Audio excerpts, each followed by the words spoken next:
What's going on, guys? Hope you are having a phenomenal day. So today's video is coming at you a little bit later than normally scheduled, and that's for the main reason is I've been frustrated this week. I've been frustrated with my swing. My swing has not been consistent. My swing has not been where I want it to be, and as a result, I'm actually playing. I'm playing worse golf this week than I was 2 weeks ago. So it's been a pretty frustrating week, to say the least. And with that, I've learned a lot and have now come out the other side. So I'm here getting a practice round before my next tournament, which is at the Country Club East here in Vaughan, Ontario. And I've been struggling all week. Well, actually, this is kind of a struggle that's plagued my swing. So let me just take a step back. My swing and everything you see in terms of golf ability, I am completely 100% self-taught. Yes, I went to golf camps as a kid, but we didn't get lessons. They would just dump us on the range and let us hit balls for 4 hours. Then they throw us to the chipping area and let us chip balls. There wasn't I never got lessons. And so I learned how to play golf by watching the Golf Channel. I had the Golf Channel on for all hours of the day I could. And that's how I learned how to play golf. I just watched and absorbed the Golf Channel. My swing is an accumulation of all those years of watching, and now obviously watching a ton on YouTube. And so part of documenting this journey and part of this whole area of exploration for me is I want to test how truly good I am at learning on my own. This is the same process I took when I went to learn how to make music, which is my full-time job that I've done for the last 10 years. I'm applying that same learning curve now to golf because I've never actually applied that. So the swing you see in all my adjustments are all of my own creation and psychosis. I pick up little bits and pieces. I would say I don't have one golf coach, I have 50. But I don't get paralyzed by what each golf coach does. It's more so, a golf coach to me is a very relative term. Perfect example is I pick up little bits and things that I like from many people. So one of the things I do now that I picked up randomly last year watching the US Open was how Brooks Koepka wraps his thumb around on his grip. I just saw a slow-mo and I saw how he was holding it, and just doing something small like that made a huge difference in my swing. So I pick up little things like that, and that's how my swing all comes together. But one thing that has been plaguing my swing, from really going from an amateur level to a more professional looking ball flight, is my ability to hit down on it consistently. I definitely thin it to win it quite often, and you've probably seen it in the vlogs. My ability to ball strike and hit it out of the center of the club face is not where it needs to be to really go for it. And so that has always been the thing that I haven't been able to get to. And for some reason this week, my sink went out of whack. And so then I was really thinning it and really missing. So that added a ton of frustration to how I was feeling. Now, when I start to get out of sync, luckily my main instrument is being a drummer. So I can kind of lull myself back into these, rhythms and tempos that I know. But the one thing I was missing, and the thing I didn't realize, and I actually mentioned in my last episode about practice, but it didn't really happen until 2 days after that video where I was on the range and I was pissed. There was another video that I had already filmed that was supposed to come out today, and I turfed that video because my ball striking was absolute trash. And so it wasn't until I finished filming that first video that was supposed to come out today, I was pissed. I was like, you know what? I'm gonna go back to the range for 2 minutes. I have this idea, I wanna try it. And lo and behold, boom, there it is. And so what I have now figured out is, one, my new hand and club position in relation to my feet and how open and closed the face was. Part of the reason why I was having that left miss was because I didn't realize how my body was aimed. So I was actually having the club face more closed than it should have. And then 2 was the weight transfer on the downswing from the hips through. I wasn't properly clearing the hips in the way I need to. And as soon as I did that, it was like, boom. And then not only did it clean up my irons, it actually cleaned up my driver. In the practice round right now, I'm 4 for 4 on drives, which has been really hard for me the past 2 weeks. I'm usually, I'm lucky to be 50% right now because for some reason, my timing and my lower body got out of whack.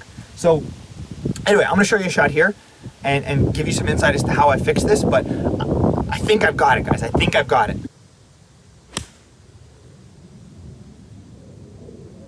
See, and there we go. I'm able to get a divot right after the ball, perfect. So I'm gonna show you quick how I set up the ball now. So, if I tee it up right here, Before, right over the ball, my club face was more like this, but I thought it was more square. So now, actually that is what square is compared to my body. And I had it a little more like that. So there's that. And then the final piece was when I would get to here, I'm slightly open, I bring it back. As soon as I get to here, I drop the hips and I fire down and I hit down on the ball. And that hitting down and taking that divot, that's a whole new thing for me. Now, that last iron shot was definitely less than perfect, but the contact was solid, and that's what I'm looking for. If I can start making solid contact, start getting closer to the center of the club face, then from there, I have the ability to start tweaking and fine-tuning that. And so far, there have been a couple shots today where I have been able to do it, and the ball flight is just so much better. It really cuts through the air, and that's what I'm looking for.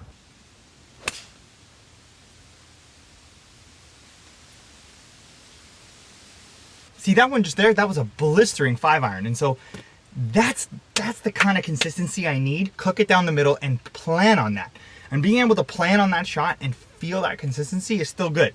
And you'll see, now the swing, you'll see I have to work more on my stabilization. I'm definitely stronger, which has helped, but I don't have still the full lock in that I need. Now that I understand the mechanics of hitting down, and now that I'm able to hit down and produce that ball flight, you still see in the swing, it's still a little loose. So I need to work on the physical fitness part to just hone that in so that when I'm standing over the ball, I am like perfectly in the right position, strong, grab the core strength and just lean into it. And that's so important. So yeah, that is what has been frustrating me all week. And I was pissed quite a few times. Because it was just like, are you serious? Because I felt like my game was trending in the right direction. And then my swing decided to take a whole 180 and just freak out on me for a week and a half. Mint. Thank you, swing. Yeah. Now you may be asking yourself, Gabe, why don't you just go get a swing coach? That would be a logical answer. However, I don't want to coach yet. The reason why I don't want to coach is that there's a certain capability that I know I can get myself to. And that is what the challenge of October 1st is. I want to get myself to October 1st, to that goal, completely on my own. I want to do it through my own doctrine, my own way of maneuvering. I've learned a lot about myself over the past 10 years to understand how I learn and how to learn a craft. And I'm applying that to this. I want to get to a certain level completely on my own because I want my instincts to be mine. I want how I swing the club. I want the game plan. I want all of that to be mine. I want to own that. And then I want to find the right coach who can take that, enhance it, and make that even better. But I want the foundation to be me, because if the foundation is me, I can always go back to it. I can always go back to my instincts, my initial feels, my initial this. If it's somebody else's creation, then I have to rely on them. I don't want to rely on them. I want to rely on me. Golf's a bit selfish in that sense. At the end of the day, it's me out there, and I'm the only one that can make a difference over the ball. So I want to be the one who has the full foundation and instinct within them to execute, and that's why this first realm of skill building and getting to scratch, I want that to be me. That concludes this episode. Thank you for joining me. Thank you for putting up with my frustration, because I was pissed this week, but happy times ahead. My next tournament is going to be Monday, July 6th at this exact course. Very excited, feeling very good. I have a lot of reps at this course.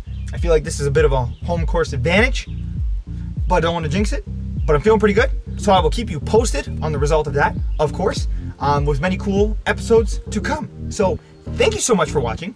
Please like and subscribe. It's a big help. Hope you have an amazing day. Hope you go play some golf. Hope you get out there. Hope you get out on this long weekend. To all my Canadians who watch, hope you had a great Canada Day. To all my American friends watching, happy July 4th. And I'll catch you in the next one. Peace.